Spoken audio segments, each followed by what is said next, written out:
কান্না করতে করতে চোখের পানি শুকিয়ে গেল, তবুও লোকটার মায়া হলো না, নাকি আবার আমাকে পাগলের মতন ভালোবাসে। ভালোবাসা নাকি ছাই, সবই ওনার ভণ্ডামি। মনে করে জোর করে বিয়ে করলে ভালোবাসা পাবে। একদম সহ্য করতে পারি না লোকটাকে। আমাকে জোর করে বেঁধে রেখেছে, তাও আবার বাসর ঘরে।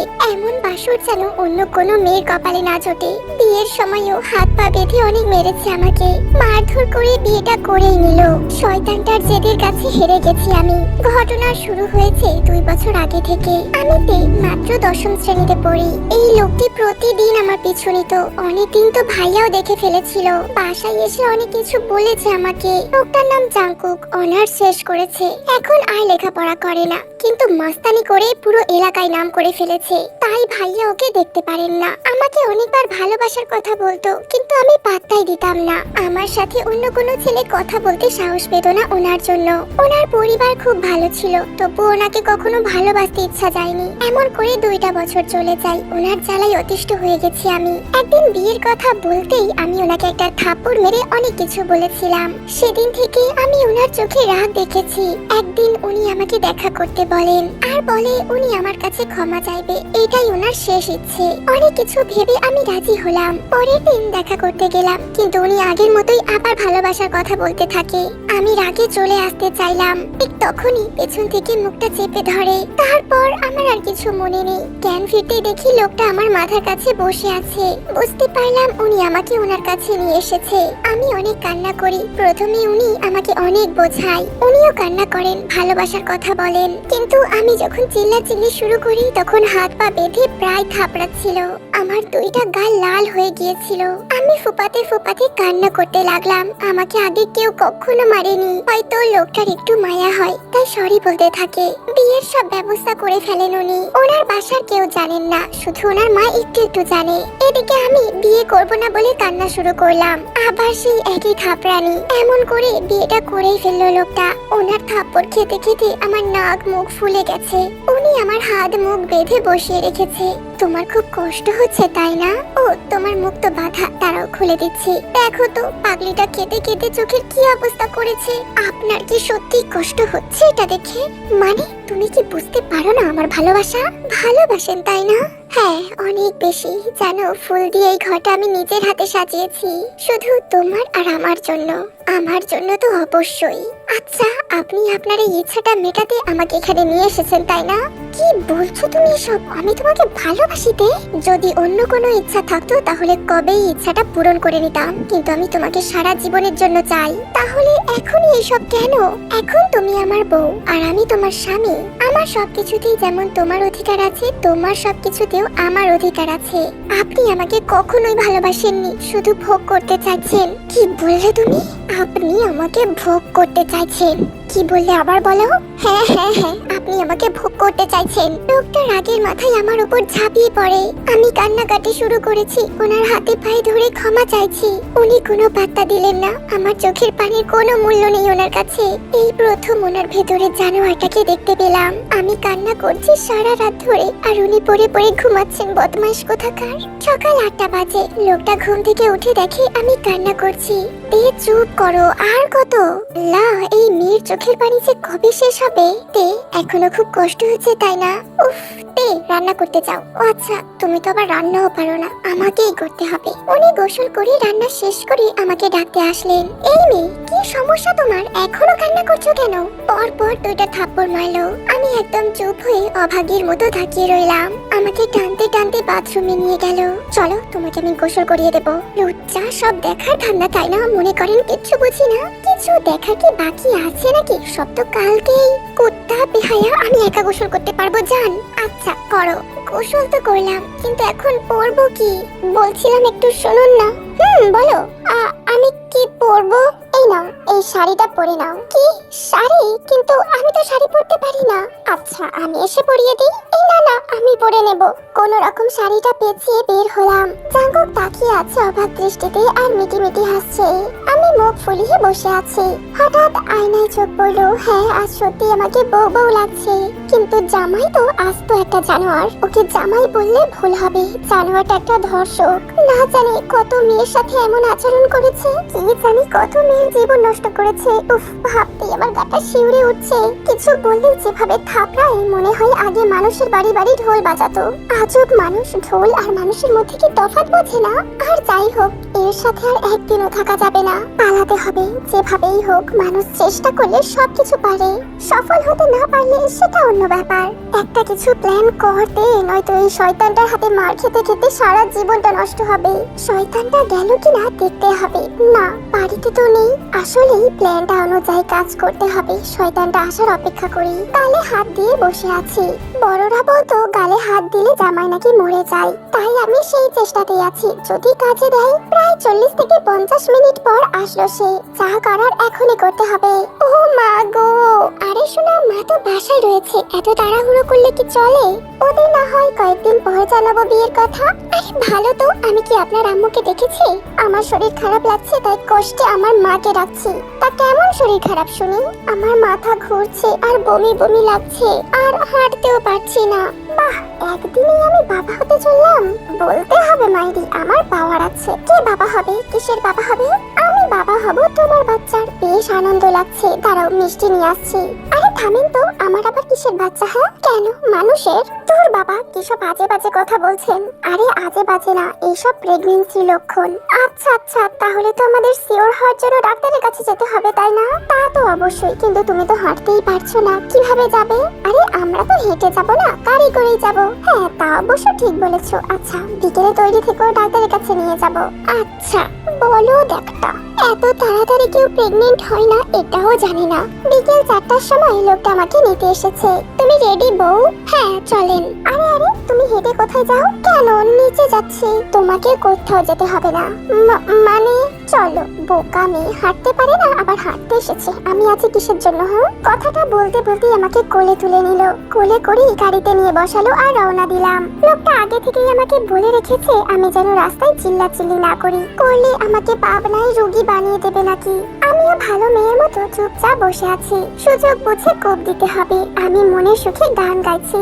শয়তানটা আর চোখে তাকাই আমার দিকে। যেতে যেতে দেখলাম বেশ খানিকটা দূরে একটা ফুচকাওয়ালা। শয়তানটা জানে ফুচকা আমার খুব পছন্দ, তাই সে গাড়ি থামালো আর বললো আমি যেন গাড়ি থেকে নামার দুঃসাহস না করি। আমিও ভালো মেয়ের মতো মাথা দুলিয়ে হ্যাঁ বললাম। শয়তানটা তো আর জানে না আমার মাথায় কি চলে। সে চলে যাচ্ছে ফুচকা আনতে। গাড়ির লক খোলা, এই সুযোগ, আমাকে পালাতে হবে। গাড়ি থেকে নেমে অন্য পাশ দিয়ে দৌড় দিলাম। শয়তানটা দেখতে পাইনি। দৌড়াতে দৌড়াতে মাগরিবের আজান শুনতে পাই। একটু দাঁড়ালাম, আমি কোথায় কিছুই বুঝতে পারছি না। উফ, বাসার কারোর ফোন নাম্বারও মনে আসছে না। টেনশনে সব খেয়ে ফেলেছি। এত মন ভোলা হলে কিভাবে হবে? এখন আমি কি করব, বাসায় কিভাবে যাব, কিছুই তো বুঝতে পারছি না। এতক্ষণে হয়তো জানোয়ারটা আমাকে খোঁজাখুঁজি শুরু করে দিয়েছে। আমাকে পেলে না জানি কি করে। আল্লাহ গো, এখান থেকে ভাগি আগে। দৌড়াতে দৌড়াতে পেটের নিচে ব্যথা শুরু হয়ে গেছে।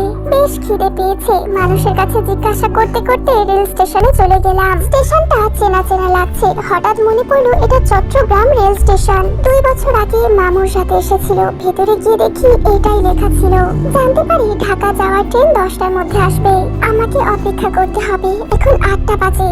আমার কাছে টিকিটের টাকাও নাই। যেভাবেই হোক আমাকে চুরি করে লুকিয়ে হলেও ঢাকা যেতেই হবে। এই জানোয়ারটার থেকে বাঁচতে হবে আমাকে। এইদিকে পেটের ভেতর থেকে মিছিল হচ্ছে খাবার দে বলে।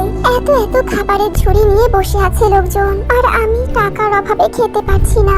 এখন আমার খুব জোরে চেঁচিয়ে বলতে ইচ্ছা হচ্ছে, আমাকে ভাত দে, নয়তো আমি তোদের পৃথিবী খেয়ে ফেলবো। এইসব ভাবতে ভাবতে একটা কোণে পেট ঠেকিয়ে দাঁড়ালাম। কেউ দেখে ফেলবে বলে মুখ নিচু করে বসে আছি। কত হাসি খুশি ছিলাম আমি। আমার সাথে এমনটা না হলেও পারতো। আমি কি ওনার কোনো ক্ষতি করেছি? আমি শুধু নিজের মতো বাঁচতে চেয়েছিলাম। আচ্ছা, বাসার সবাই কি আমাকে খুঁজেছে? আমাকে কি তাদের মনে পড়ে? আর ওই ছোট্ট গোলাপ গাছটা কি শুকিয়ে গেছে নাকি কেউ যত্ন করছে?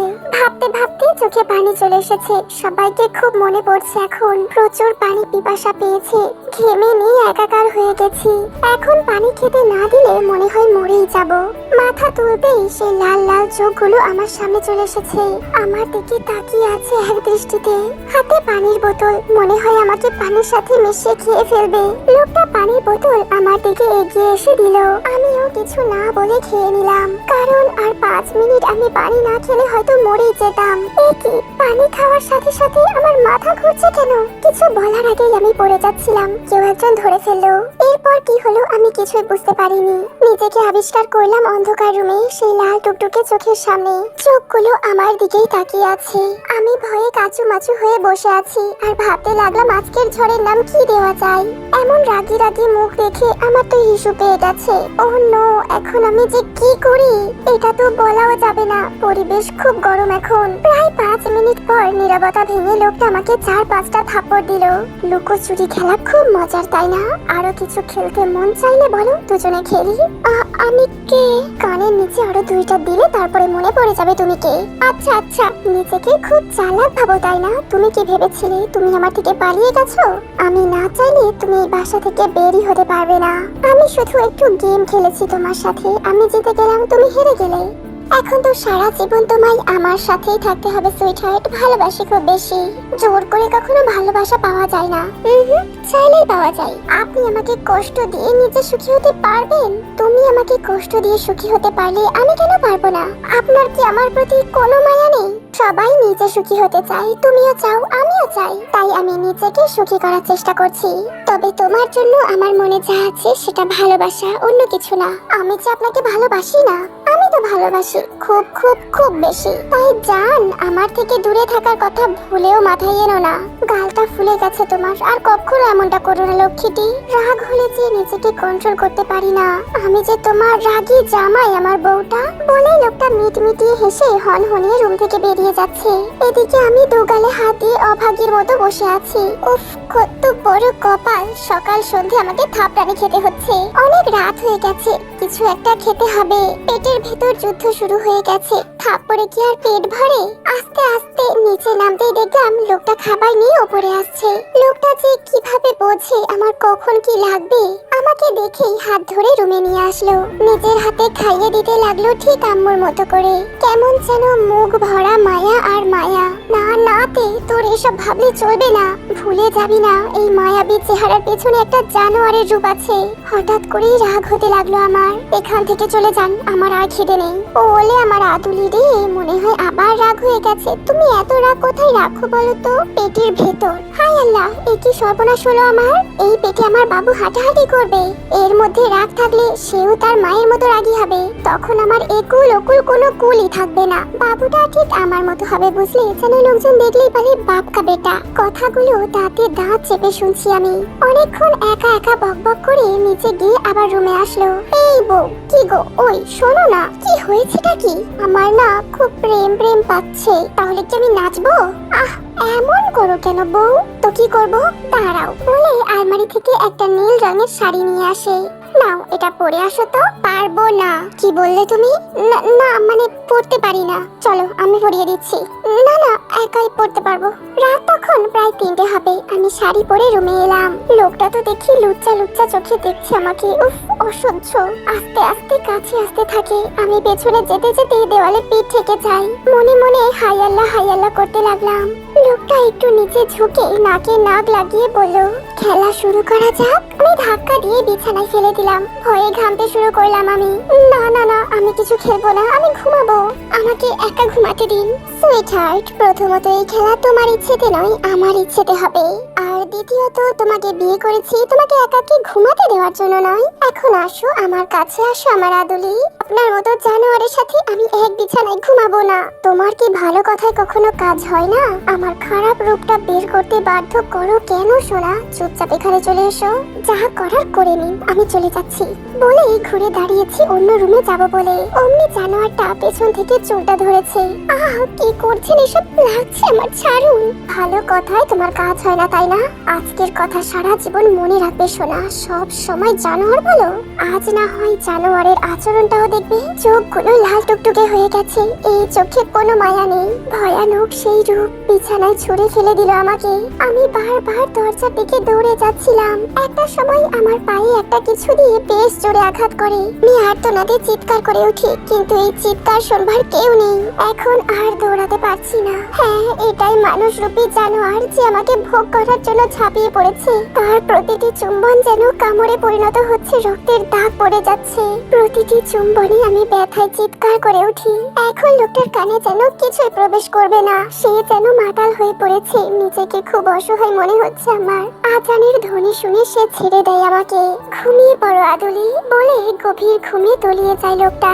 আমি রুমের এক কোণে গিয়ে ব্যথায় ফুপিয়ে ফুপিয়ে কান্না করতে থাকি। এই অত্যাচার কতদিন চলবে আল্লাহই জানে। বাইরে পাখিদের কিচিরমিচির শব্দ হচ্ছে, মনে হয় ভোর হয়ে গেছে। আমি যে উঠে ওয়াশরুমে যেতে পারছি না, পা বেশ ফুলে আছে। ব্যথাতে একটু চোখে ঘুম নেই। নাক কান ঠোঁট মরিচের মতো জ্বলছে, সাথে ব্যথা তো আছে। বাইরে আস্তে আস্তে আলো ফুটতে থাকে। এই আলো জানালার পর্দা দিয়ে রুমে ঢুকছে। দেওয়ালে হেলান দিয়ে বসে আছি। চোখের পানি শুকিয়ে গেছে।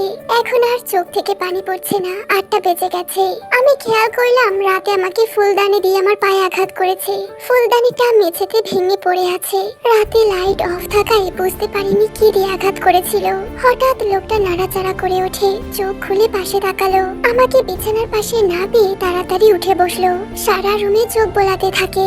আমাকে মেঝের এক কোণে অসহায়ের মতো গুটিয়ে বসে থাকতে দেখলো। বিছানা থেকে নেমে আমার কাছে আসছে। আমি চুপচাপ বসে আছি। আমার কাছে এসে বসলো। লোকটার সারা গায়ে নখের আঁচড় রক্তবর্ণ ধারণ করেছে। অনেক জায়গায় কেটে গেছে। বুঝতে বাকি রইলো না এগুলো আমারই নখের আঁচড়। এখনো ঘুমাওনি তুমি? না ঘুমালে যে সারা দিন মাথা ব্যথা করবে। চলো গোসল করে খাওয়া দাওয়া করে একটু ঘুম দেবে। বাবুটার কোথায় কষ্ট হচ্ছে আমাকে কি বলা যাবে? বাবুটা কান্না করলে আমারও যে খুব কষ্ট হয়। উনি খেয়াল করলেন আমার পা ফুলে বালিশ হয়ে আছে। মুখও ফুলে গেছে। ঠোঁট তো চেনাই যাচ্ছে না। কালকের জন্য সরি সোনা। তুমি আমার কাছ থেকে পালানোর চেষ্টা করো না প্লিজ। আমি সহ্য করতে পারি না। পাগল হয়ে যাই, মাথা ঠিক থাকে না। তখন কি করি না করি ঠিক নেই। অনেক ভালোবাসি যে তোমায়। এটা ভালোবাসা? এটা ভালোবাসা হলে ধর্ষণ কি মানুষ কি বলবে? তোমার আমার সম্পর্ক স্বামী স্ত্রীর। তোমার সাথে আমার কিছু হলে সেটা পবিত্র। এটা ধর্ষণ নয়। আমি শুধু তোমাকে সারা জীবন কাছে রাখবো বলে এটা করেছি। ভুল বুঝো না আমায়। তুমি প্রেগনেন্ট হয়ে যাও, তারপর থেকে তোমার সাথে এমন আচরণ আর করবো না। আমাদের একটা বাবু হয়ে গেলে তুমি আমাকে আর ছাড়তে পারবে না। বাবুর জন্য হলেও আমার সাথে থেকে যাবে। তোমার বাড়ির লোকজনও তোমাকে জোর করে নিয়ে যেতে পারবে না। আমি যে তোমায় কখনো হারাতে চাই না, তোমাকে সারা জীবন কাছে রাখতে চাই। এক নিঃশ্বাসে যেন কথাগুলো বলে ফেললো লোকটা। আমি তাকিয়ে আছি তার শরীরের ক্ষতের দিকে। 2-3 মিনিট পর নীরবতা ভেঙে লোকটা আমাকে কোলে তুলে নিয়ে গোসল করতে গেল। আয়নার দিকে তাকালাম একবার। মুখ ফুলে যাওয়ায় চেনাই যাচ্ছে না, কিন্তু লোকটার নিজের দিকে কোনো নজরই নেই। লোকটা খুব যত্ন করে আমায় গোসল করিয়ে দিল। তারপর নিজেও গোসল করে নিল। তার চোখে এখন আর কোনো রাগ নেই। সেই মায়া, সেই মায়াবী চোখের দিকে হারিয়ে যেতে চাইবে সব মেয়েরা। আমি রুমে বসে বসে চুল শুকাচ্ছি। হঠাৎ লোকটা একটা তোয়ালে পরে অন্য আরেকটি তোয়ালে নিয়ে চুল মুছতে মুছতে ওয়াশরুম থেকে বের হলো। এই প্রথম লোকটার দিকে তাকিয়ে ভালো করে দেখলাম। দেখতে তো বেশ আগে থেকেই হিরো। ভেজা চুলে নাকি মেয়েদের দারুণ লাগে। এখন তো দেখছি ছেলেদেরও কম কিউট লাগে না।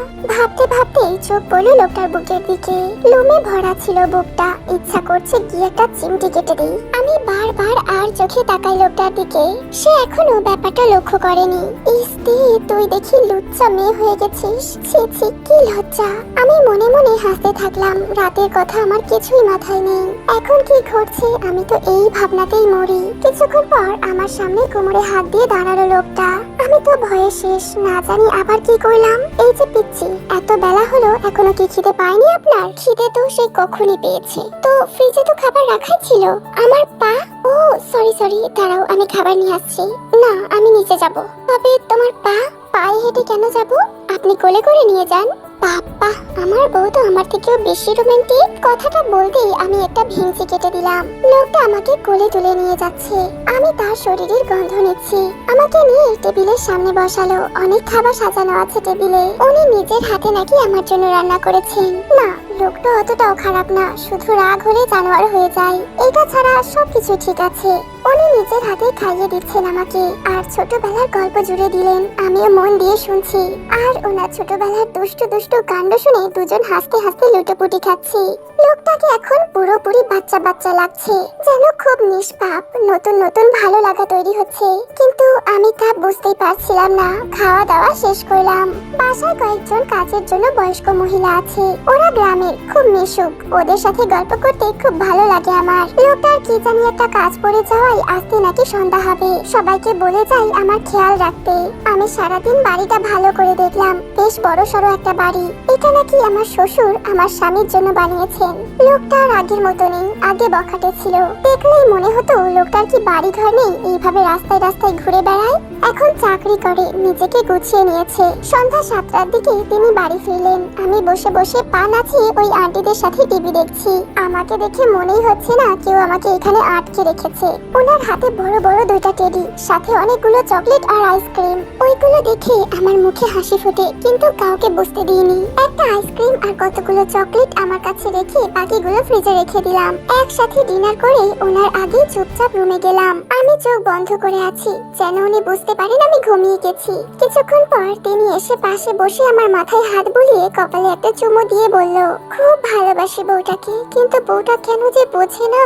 এমন বাচ্চা বাচ্চা বউ নিয়ে পড়েছি বিপদে। হে আল্লাহ, আমাকে রক্ষা করো। তারপর এক পাশে ঘুমিয়ে পড়েছে। আমিও মিটি মিটি হাসছি। অনেক কিছু ভাবতে ভাবতে কখন যে ঘুমিয়ে পড়লাম নিজেও জানি না। সূর্যের আলো চোখে পড়তেই ঘুম ভাঙলো। পাশে তাকিয়ে দেখলাম লোকটা নেই, হয়তো উঠে গেছে আমার আগে। সকালটা বেশ মিষ্টি মিষ্টি লাগছে, হালকা শীত পড়েছে, তাই অনেক বেলা হলেও কুয়াশার চাদরে ঢেকে থাকে সবকিছু। এমন সময় গরম গরম কফি হলে বেশ হতো। কথাটা ভাবতেই লোকটা কফি নিয়ে হাজির। Good morning sweetheart.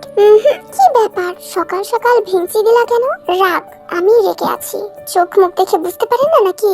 বাবা, রাতে আদর করলেও রাগ, আবার না করলেও রাগ। রাখেন তো আপনার আজাইরা পেঁচাল। আগে বলেন, আমি ঘুমানোর সময় আমার বালিশের পাশে একটা চকলেট রেখেছিলাম। সকালে উঠে দেখি নাই। কোথায় গেল? চাপ বাবা, কোথায় গেল? হ্যাঁ হ্যাঁ, গেল কোথায়? আজকাল দেখছি চকলেটে চুরি হচ্ছে। তো তোমার চকলেট কে চুরি করবে যে আমার সাথে এক বিছানায় ঘুমায়? কে ঘুমায়? একা, মনে হয় উনি কিছুই জানেন না। তো তুমি কি আমার কথা বলছো? আমি তো চকলেট খাই না সোনা।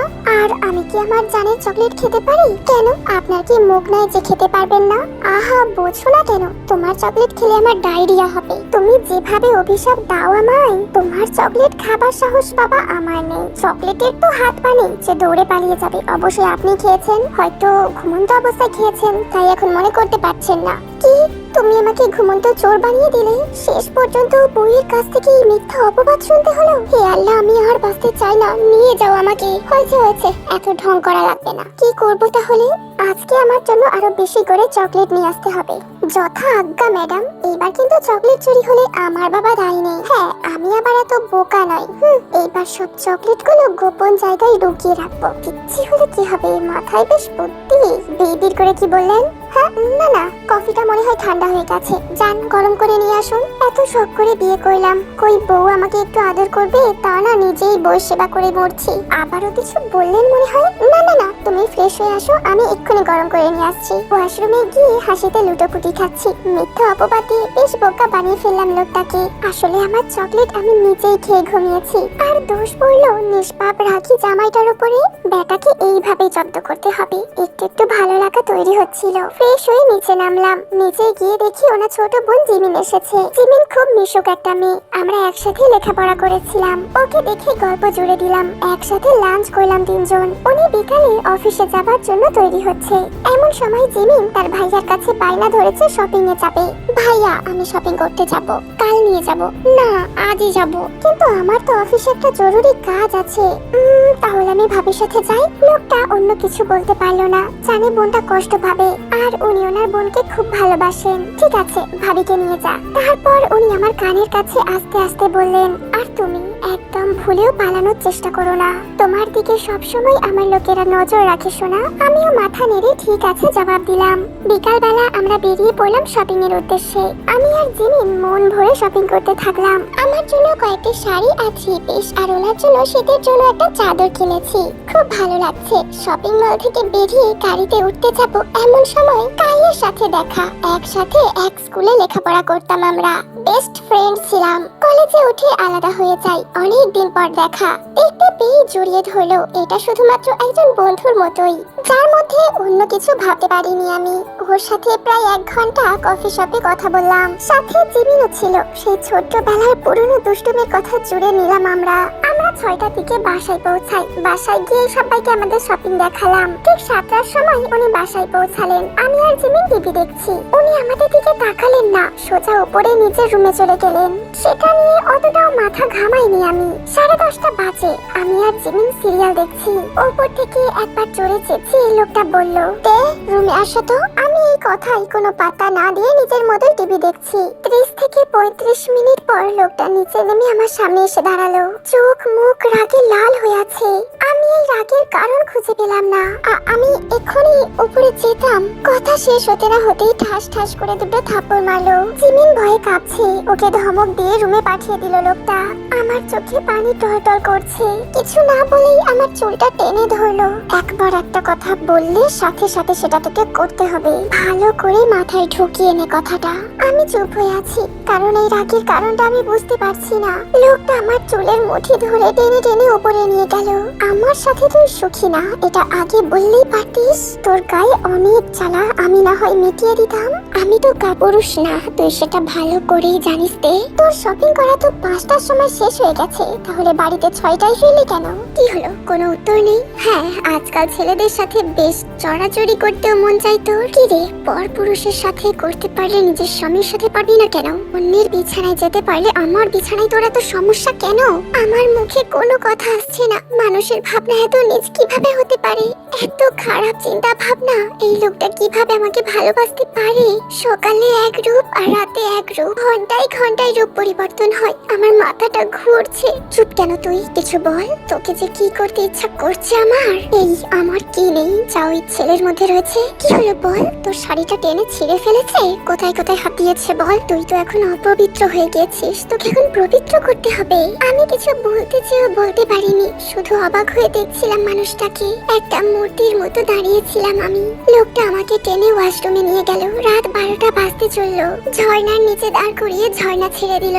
সারা রাত তুই এই পানির নিচে দাঁড়িয়ে থাকবি, ভুলেও এর নিচ থেকে কিন্তু সরবি না, কথাটা মাথায় রাখিস। আমি চুপচাপ দাঁড়িয়ে আছি। বাই সুইটহার্ট বলেই চলে গেল। এটা কি আসলেই ভালোবাসা? এমনিতেই শীতের সময় পানি বরফে পরিণত হয়েছে। হে আল্লাহ, আমি তোমার কি এমন ক্ষতি করেছিলাম? কেন তুমি এতটা কষ্ট দিচ্ছ আমায়? দেখা যাক এই অত্যাচার কতদিন চলতে থাকে। শরীরে প্রচন্ড ব্যথা অনুভব হলো। মাথাটা চিনচিন করে ব্যথা করছে। আস্তে করে চোখ মেলে তাকালাম। এ কি, আমি কোথায়? পাশে তাকিয়ে দেখলাম লোকটা আমার হাতের উপর মাথা রেখে ঘুমিয়ে পড়েছে। আমি হাসপাতালের বেডে শুয়ে আছি। কি হয়েছে আমার? আমার নাড়াচাড়া লোকটা বুঝে যায়। তাড়াতাড়ি ঘুম থেকে উঠে বসে। চোখ দুটো লাল হয়ে আছে, মনে হয় ঘুমায়নি সারা রাত। এখন কেমন লাগছে তোমার?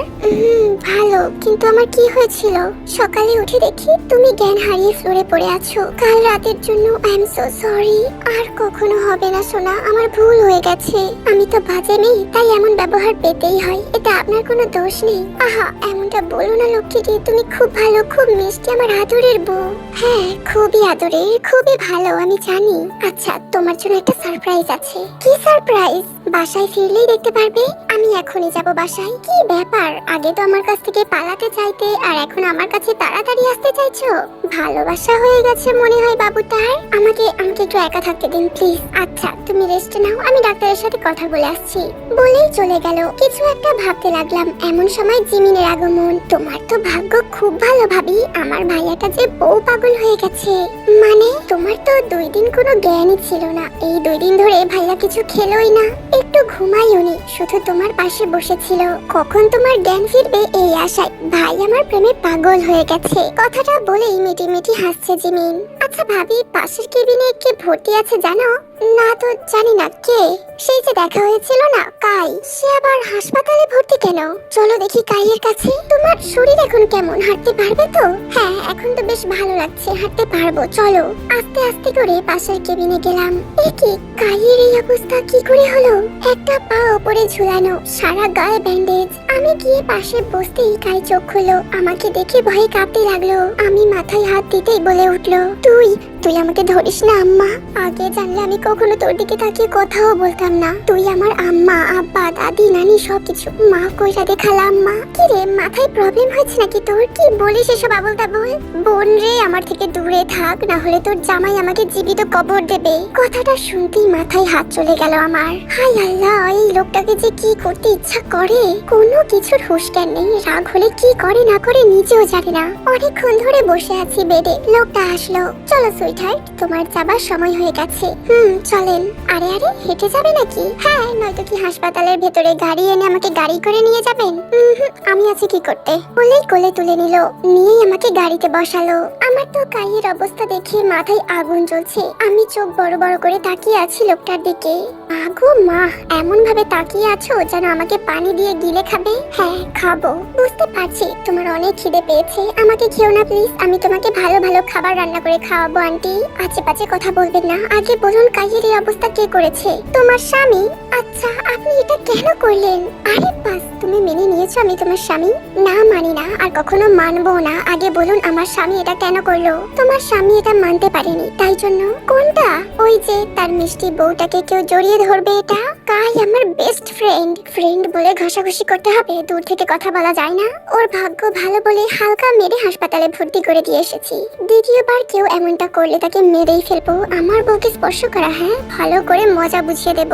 ভালো করে বুঝিয়ে বললেই তো হতো। অত শত বোঝাতে পারি না আমি। হ্যাঁ, শুধু মারামারিটাই করতে পারেন। হ্যাঁ, তা বেশ পারি। হ্যাঁ, ফাঁক দিয়ে পড়েছি শুধু আমি বিপদে। কিছু বললে? কই না তো। আর তুমি ভালো করে শুনে রাখো, তোমার ভাই, আব্বু, কাছের আত্মীয় স্বজন ছাড়া কেউ যেন তোমাকে জড়িয়ে ধরতে না পারে। ধরলে কিন্তু খুব খারাপ অবস্থা হবে। কার? তোমার? আর যে ধরবে তার? তোমাকে ধরবো আমি, ভালোবাসবো আমি, আদরও করবো আমি, মাঝে মাঝে রাগও দেখাবো আমি, অন্য কেউ না। কি হলো, ভেঙচি দিলা কেন? আমার ইচ্ছে। যা হবে সব আমার ইচ্ছাতে, তোমার ইচ্ছাতে কিছুই হবে না।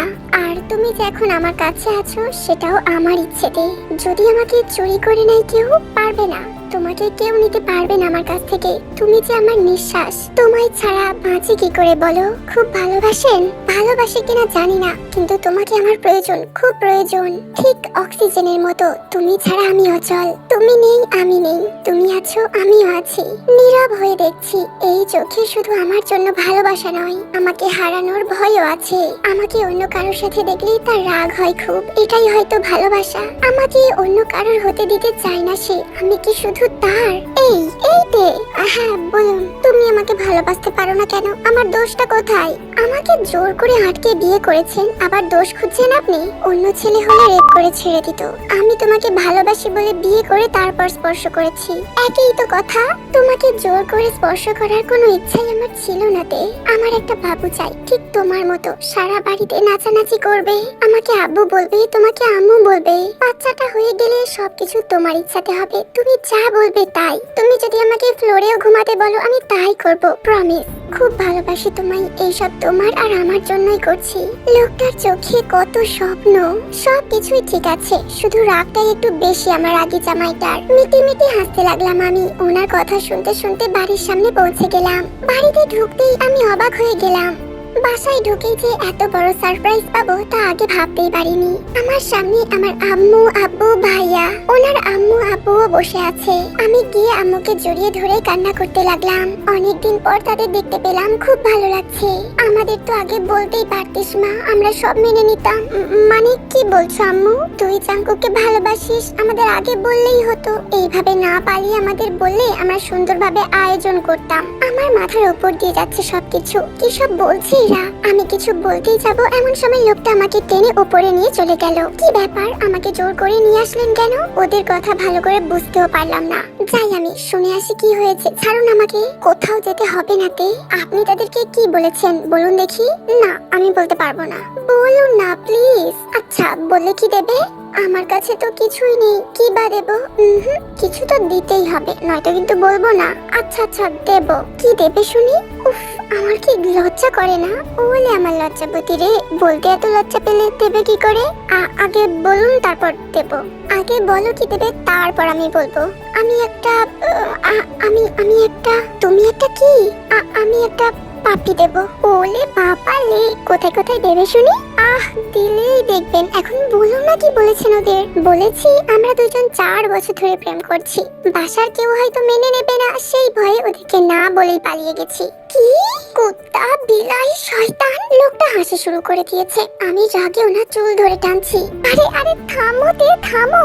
না, থামবো না। আপনি এত বড় মিথ্যা বললেন, মিথ্যুক একটা। কিসের মিথ্যে? বিয়ের আগে প্রেম না করলেও তো বিয়ের পরে করেছি। কিসের প্রেম? হ্যাঁ, কথাটা বলতে বলতে তাকে একটা চিমটি কেটে দিলাম। ওরে আল্লাহ রে, দেখো তে, এইসব কিন্তু দেবার কথা ছিল না। যা দেবার কথা ছিল সেটা আগে দাও। না, দেব না। দেবা না তো? না না না, বুঝেছি। আমারটা আমাকে জোর করে আদায় করে নিতে হবে। ভালোই হলো, আমি নিজে আদায় করে নিলে অন্য কিছুও নিতে পারি। ইস, অন্য কিছু কি? ওই যে বাসরাতের কথা মনে আছে? আমার তো লজ্জা লাগছে এখনই। না না না। কি না? কাছে আসো সোনা, আমি দিয়ে দিচ্ছি, আপনাকে নিতে হবে না। এখন যে আমার অন্য কিছু পেতে ইচ্ছা করছে বলেই ওনার নাকটা আমার নাকের কাছে নিয়ে আসে। আমি তাড়াতাড়ি করে ওনার কপালে একটা চুমু দিয়ে দৌড়ে পালিয়ে নিচে চলে আসলাম। একদম দৌড়াবে না। দূর বাবা, চাইলাম কি আর পাইলাম কি? কপালে না দিয়ে ঠোঁটেও তো একটু দিতে পারতো। আহা, এই কষ্ট যে কোথায় রাখি। নিচে গিয়ে দেখি সবাই গল্প করছে, আমিও গিয়ে বসে পড়লাম। আমি তো আজকেই আমার বৌমাকে বাসায় নিয়ে যাব। যে না হয় নেবেন, আমাকেও কিন্তু কিছুদিনের জন্য আমার মেয়েকে দিতে হবে। বিয়ান, এখন কিন্তু আপনার মেয়ে নয়, এখন আমার মেয়ে। আমার মেয়েটা খুব ভাগ্যবতী যে এমন স্বামী শ্বশুর শাশুড়ি পেয়েছে। আপনার মেয়েও কিন্তু কম মিষ্টি নয়। সবাই হাসাহাসি করছে, তাই আমি আর সত্যি কথাটা ওনাদের বললাম না। সবাই যখন খুশি তাহলে মেনে নেওয়াই ভালো। লোকটা তো খারাপ না, আমাকেও খুব ভালোবাসে। ওনার রাগ হবে এমন কিছু না করলেই হবে। তিনিও নিচে নামলেন। জাঙ্কুক, সবকিছু গুছিয়ে নে, আজকে তোদের বাসায় নিয়ে যাব আমি। কিন্তু আম্মু, আমার অফিস। কিছুদিনের জন্য ছুটি নে, কিছুদিন আমাদের বাসায় থাকবি, তারপর তেদের বাসায় চলে যাবি। মেয়েটার কথাও ভাব একবার, কতদিন ধরে নিজের বাড়িতে যেতে পারে না, হয়তো খুব কষ্টও হচ্ছে মেয়েটার। আচ্ছা, আমি অফিসে ফোন করে ছুটি নিয়ে নিচ্ছি। আমি তো বেশ খুশি, অনেকদিন পর বাড়িতে যাব। উনি অফিস থেকে 7 দিনের জন্য ছুটি নিল। আমরা সবাই রাতে ডিনার করে বেরিয়ে পড়বো ঢাকার উদ্দেশ্যে। এখন সন্ধ্যা, আম্মু আর আমার শাশুড়ি মা বসে বসে টিভি দেখছে। আমি রুমে বসে বসে পা নাচানাচি করছি। এমন সময় রুমে লোকটার আগমন। এই যে ম্যাডাম, খুশিতে যে পা দোলাচ্ছেন, সব ব্যাগে গোছাবে কে? হ্যাঁ, কেন? সবকিছু তো আপনিই গোছাবেন। হ্যাঁ, পেয়েছো তো একটা বিনি পয়সা চাকর, কাজ করিয়ে নেবে, কিন্তু বকশিস কিছুই দাও না। বউয়ের কাজ করে দিলে চাকর হয়ে যায় বুঝি? বউয়ের কাজ করলে হয় না, শালির কাজ করলে হয়। তুমি তো আমার শালি, তাই না? কেন দাও আমায় গালি? আল্লাহ, আমাকে একটা শালি দিতে পারতে। শালিটা দুলা ভাইয়ের কষ্ট বুঝতো, মাঝে মাঝে আদর দিয়ে ভালোবাসা দিয়ে ভরিয়ে দিত। আমিও শালিকে চোখে চোখে রাখতাম। লুচ্চা কোথাকার, বউয়ের সেবা করতে পারে না, আবার শালি শালি করে মরে। শালি মানেই তো মনের অর্ধেক জায়গা তার। আপনার মনটা না আমি টেনে ছিঁড়ে নেব, এরপর দেখবো কত মানুষের জায়গা হয় এতে। আচ্ছা, তোমার 2-3টা সুন্দর সুন্দর বোন থাকলে আমার কত মজা হতো বলো তো। কেন, আমি বুঝি সুন্দর নই? আমাকে পছন্দ না? হয় হয়, কিন্তু বউ আমার মনের কথা বোঝে না। হ্যাঁ, শুধু এটাই করতে পারে, আর কিছুই পারে না। তাতে আপনার কি? আমার বউয়ের জন্য তো এইটুকু কাজ করতেই পারেন না আপনি? না, পারি না। কেমন জামাই রে বাবা, খুবই সহজ সরল জামাই। যেমন নাচাবা তেমনই নাচবো। থম যেন। রুমে এসে দেখি যেন সবকিছু ব্যাগে গোছানো। আচ্ছা, মহারানীর হুকুম তো মানতেই হবে। আমি আবারও নাচতে নাচতে আম্মুদের পাশে গিয়ে বসলাম। আজ যেন খুশির সীমা নেই আমার আর ওনার পরিবারও আমাদের দেখে খুব খুশি। উনি আমাদের দুজনের জিনিসপত্র ব্যাগে ভরে নিলেন। একটা লাল রঙের পাঞ্জাবি পরে নিলেন, আর আমি লাল শাড়ি। ওনাকে বেশ সুন্দর লাগছে, দুজনকে নতুন জামাই বউ লাগছে। আমরা সবাই তৈরি হয়ে বেরিয়ে পড়লাম। বাইরের একটা রেস্টুরেন্টে ডিনার করে রওনা দিলাম ঢাকার উদ্দেশ্যে। ভোরে ঢাকায় পৌঁছে গেলাম। অনেকদিন পর নিজের এলাকা, খুব ভালো লাগছে। সবকিছু কত আপন। প্রথমে শ্বশুর বাড়ি নিয়ে গেল আমাদের। শ্বশুর শাশুড়ির আদর যত্নের কমতি নেই, ঠিক যেন নিজের মা বাবা। ওনাদের আদরে লোকটার খারাপ ব্যবহারগুলো ভুলেই গিয়েছিলাম। আমি ওনাদের মেয়ের মতো হবার চেষ্টা করে যাচ্ছি। আমি চাই না আমার জন্য তারা কষ্ট পাক। আমাকে পেয়ে যেন ওনাদের পরিবারটা পরিপূর্ণ হয়েছে। নিজের ছেলের থেকে বেশি আদরের হয়ে গেল বৌমা। ওখানে 3 দিন থেকে আমাদের বাড়ি চলে আসলাম। বাড়িতে এসে আমি নিজের মতো করে থাকলাম 3 দিন। এই 6 দিন লোকটার সাথে আমার বেশি কথা হয়নি। আমরা নিজেদের মতো ব্যস্ত ছিলাম। লোকটা এসেছিল কথা বলতে, কিন্তু আমি সুযোগ দিইনি। ওনার ছুটির সময় শেষ, আবারও আমাদের চলে যেতে হবে। সবার কাছ থেকেই বিদায় নিলাম। তারপর এরপর রাতে ট্রেনে রওনা দিলাম চট্টগ্রামের উদ্দেশ্যে। চুপচাপ বসেছিলাম, উনি এসে কথা বলতে থাকে আর আমাকে হাসাতে থাকে। সারা রাত গল্প করতে করতে কখন যে ভোর হতে চলেছে তা আমরা কেউই বুঝতে পারছিলাম না। গল্পে গল্পে ভালো লাগা বাড়তে থাকে। সকাল সকাল বাড়ি চলে আসলাম। সারা রাত ঘুম হয়নি, তাই ফ্রেশ হয়ে শুয়ে পড়লাম। লোকটা নিচে কি যেন কাজ করছিল। বিকেলে ঘুম ভাঙলো, চোখ খুলতে দেখলাম আমি লোকটার বুকে মাথা রেখে হাতে হাত রেখে শুয়ে আছি। মন ভরে দেখতে লাগলাম লোকটাকে। আহা, কি মায়া যেন। সারা জীবন এই বুকে মাথা রেখেই থাকতে চাই আমি। এমন সময় ওনার ঘুম ভাঙে। ঘুম ভাঙার আর সময় পেল না, লজ্জায় লাল হয়ে গেলাম আমি। ওনার চোখে আমার চোখ পড়তেই চোখ নামিয়ে নিলাম। মাথা নিচু করে বসে আছি। আমার বউটা বুঝি লজ্জা পাচ্ছে? আচ্ছা, তাহলে তো এমন কিছু করতে হবে যেন বউটা লজ্জা পায়। কত ঢং! এখনো তো কিছুই করলাম না আমার জানটা। ছাড়ুন, আমার কাজ আছে। আমাকে আদর করা ছাড়া কোনো কাজ যে নেই তোমার। এখন ছাড়ুন, পরে আদর দেব। এক দৃষ্টিতে তাকিয়ে আছে আমার দিকে। এই নজরে লুকিয়ে আছে আমার জন্য গভীর ভালোবাসা। আমি যেন হারিয়ে যাচ্ছি ওনার মাঝে। এমন দুষ্টু মিষ্টি খুনসুটি চলতে থাকে আমাদের মাঝে। আমি যেন লোকটাকে ভালোবেসে ফেলেছি। এখন আর উনি রাগ করেন না আগের মতো। এখন ওনার বুকে মাথা না রাখলে আমার ঘুমই হয় না। ওনার অফিস থেকে ফিরতে দেরি হলে কেমন যেন নিজেকে ফাঁকা ফাঁকা লাগে। এমন ভাবেই চলে যায় 2 মাস। হঠাৎ আমি অসুস্থ হয়ে পড়ি। উনি 3 দিনের জন্য দেশের বাইরে গেছেন। ওনাকে অসুস্থতার কথা জানাইনি এখনো। শুধু শুধু চিন্তা করবেন তাই না বলাই ভালো। ডাক্তার আসেন আমাকে দেখতে। ওনার কথা শুনে আমি অবাক হয়ে গেলাম। আমি প্রেগনেন্ট, তাই শরীরটা এমন খারাপ লাগছে। খুব খুশি লাগছে, আবার খারাপও লাগছে। আজ উনি পাশে থাকলে খুশিতে কোলে নিয়ে নাচতো আমাকে। খুব মিস করছি ওনাকে। আজকে খুব একা একা মনে হচ্ছে নিজেকে। ডাক্তার কিছু ওষুধ দিয়েছেন আর রেস্ট নিতে বলেছেন আমাকে। বেশি দৌড়ঝাঁপ করা নিষেধ, এইসব বলেই উনি চলে গেছেন। উনি এই খবরটা শুনে খুব খুশি হবে। উনি কালকেই তো দেশে ফিরবেন। খুশিতে নাচতে ইচ্ছা করছে আমার। কিভাবে ওনাকে বলবো, কিভাবে বললে উনি সারপ্রাইজ হবে, এইসব ভাবতে ভাবতে ভোর হয়ে গেল। আজকে আমি নিজের হাতে ওনাকে রান্না করে খাওয়াবো। সকাল থেকে সব কাজ করতে শুরু করলাম। মনের খুশিতে রান্না করা শুরু করে দিলাম। বাড়ির সবাই অনেক বাধা দিলেও আমি মানিনি। রান্না বান্না শেষ করে ওনার আনা নীল রঙের শাড়িটা আলমারি থেকে বের করে পরে নিলাম। চোখে কাজল, কপালে টিপ, ঠোঁটে হালকা লিপস্টিক। আহা, আমি যেন নিজের প্রেমে পড়ে যাবো আজকে। সারা বাড়িতে রঙিন রঙিন মোমবাতি জ্বালিয়ে রেখেছি। বিকাল হয়ে গেছে। আজকে সারাদিন উনি আমাকে একবারও ফোন করেননি। হয়তো কাজে অনেক ব্যস্ত ছিলেন, তাই জন্য এটা নিয়ে আর ভাবলাম না। আর আসার সময় হয়ে গেছে। নিজেকে খুব খুশি মনে হচ্ছে আজকে। আমাদের পরিবারটা পূর্ণ হতে চলেছে ভাবতে একটা ফোন আসলো। উনি হয়তো ফোন করেছেন। দৌড়ে গিয়ে ফোন ধরি আমি। হ্যালো, আপনি কি মিসেস জিওন বলছেন? জি। আপনি তাড়াতাড়ি চট্টগ্রাম মেডিকেল হসপিটালে চলে আসুন। আপনার স্বামী ওখানে ভর্তি আছে। আমার স্বামীর কি হয়েছে? হ্যালো হ্যালো, আমার কথাটা শুনুন। ফোন রেখে দিল। কি হলো ওনার? বুকের ভেতরটা কেমন যেন লাগছে। দৌড়াতে লাগলাম। যত সময় এগোচ্ছে তত হার্টবিট বেড়ে যাচ্ছে। কিছু একটা হয়েছে ওনার। আমি কি ওনাকে হারিয়ে ফেলেছি? না না, এসব কি ভাবছি আমি? ওনার কিছু হবে না, হতে পারে না। ওনার কিছু হলে আমি কি নিয়ে বাঁচবো? ভাবতে ভাবতে ওনার কেবিনের সামনে চলে এসেছি। কিছুক্ষণ পর ডাক্তার কেবিন থেকে বের হলো। ডক্টর, আমার স্বামীর কি হয়েছে? উনি এখানে কেন? দেখুন মিসেস জিওন, আপনার স্বামীর অ্যাক্সিডেন্ট হয়েছে সকালবেলা। রাস্তার কিছু লোক ওনাকে হাসপাতালে ভর্তি করে দেন। ওনার মোবাইল থেকে আপনার নম্বর পেয়ে আমরা আপনাকে ফোন করেছিলাম। এখন কেমন আছেন উনি? বাসায় নিয়ে যেতে পারবো ওনাকে? নো, ওনার এখনো জ্ঞান ফেরেনি। মাথায় আঘাত পেয়েছে ভীষণ। কিছু সময় পার না হলে আমরা কিছুই বলতে পারছি না। আমি একবার আমার স্বামীর কাছে যেতে পারি প্লিজ? হ্যাঁ, কিন্তু কান্নাকাটি করবেন না, এতে পেশেন্টের সমস্যা হতে পারে। ঠিক আছে বলেই চলে গেলাম ওনার কাছে। মুখে মাস্ক পরানো, অসহায়ের মতো পড়ে আছে। কিছুক্ষণে যেন শুকিয়ে গেছে লোকটা। আমার ভেতরটা মোচড় দিয়ে উঠলো। চোখ বেয়ে পানি গড়িয়ে পড়ছে। আজকে বুঝতে পারছি ভালোবাসা কেমন হয়। ওনার থেকে বেশি কষ্ট যেন আমার হচ্ছে। নিঃশ্বাস নিতে কষ্ট হচ্ছে আমার। পাশে বসে আস্তে করে হাতটা ধরলাম।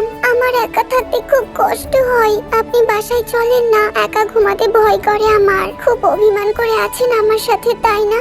আমি আর কখনো আপনাকে না বলে বাইরে যাব না, আপনাকে রাগাবো না। আমি যে আপনাকে ভালোবেসে ফেলেছি।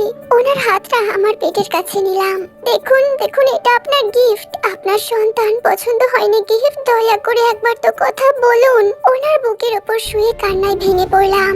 কিছুক্ষণ পর দেখলাম ওনার হাত নড়ছে। আমি তাড়াতাড়ি করে ডাক্তারকে ডেকে আনলাম। ডাক্তার ভালো করে দেখলেন, এই তো পুরো মিরাক্কেল হয়ে গেছে। উনি এখন সম্পূর্ণ বিপদ মুক্ত। কিছুদিন রেস্ট নিলে সবকিছু ঠিক হয়ে যাবে। 2-3 দিন পর ওনাকে বাসায়ও নিয়ে যেতে পারবেন। আমি বসে ওনার হাত ধরে কান্না শুরু করে দিলাম। এই কান্নায় যেন সুখ মেশানো আছে। 9 মাস পরের ঘটনা। খুব কষ্ট হচ্ছে। উনি আমার হাত ধরে পাশে বসে আছেন। আমার প্রতিটা কষ্ট উনি অনুভব করছেন। চোখ দুটো লাল হয়ে আছে। আমি বুঝতে পারছিলাম ওনার কষ্ট হচ্ছে খুব। কিছুক্ষণের মধ্যেই আমাকে নিয়ে যাবে অপারেশন রুমে। আমি ভালো করে দেখছি মানুষটাকে। যদি কখনো না ফিরে আসি তবে এটাই যে আমার শেষ দেখা। শুনুন। হ্যাঁ বলো। ভালোবাসি আপনাকে। আমিও খুব ভালোবাসি তোমাকে। তোমার কিচ্ছু হবে না দেখে নিও। তোমাকে বাঁচাতে হবে আমার জন্য। আমি মাথা নেড়ে হ্যাঁ বললাম। আমাকে নিয়ে যাচ্ছে। আম্মু, আব্বু, শ্বশুর, শাশুড়ি সবার মুখে চিন্তার ছাপ। প্রায় 2 ঘন্টা পর আমাদের একটা ছেলে সন্তানের জন্ম হলো। ঠিক ওনার মতো। খুশির বাদ ছিল না। সবাই খুশি। উনি তো আনন্দে নাচানাচি করছেন। সবাইকে দেখে আমিও খুশি। আর কিছু চাই না আমার। জীবন চলতে থাকুক তার আপন গতিতে।